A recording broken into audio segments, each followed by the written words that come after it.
రాత్రి ఒక వీడియో చూశాను నేను. ఒక వ్యక్తికి ఒక సినిమా డైరెక్టర్ కనపడ్డాడు, ఒక బ్రదర్కి. ఆ బ్రదర్ ఎవరో తెలియదు నాకు, దైవజనుడు. ఒక డైరెక్టర్ కనపడ్డాడు విమానాశ్రయంలో అనుకుంటాను. చక్కగా ఒక 5 నుంచి 7 నిమిషాలు ఇంచుమించు ఆ లోపే టకా టకా టకా సువార్త చెప్పేశాడు అతనికి.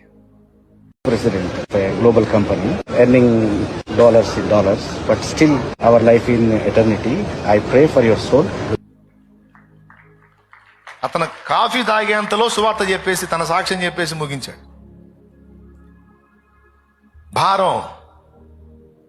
భారం ఈ డైరెక్టర్ కావచ్చు, ఎంత ప్రఖ్యాతిగాంచినోడు కావచ్చు, రాజకీయ నాయకుడు కావచ్చు, సంపన్నుడు కావచ్చు, అధికారి కావచ్చు, ఎవరన్నా రాని, నా ముందుకు ఒక ఆత్మ వచ్చిందంటే అది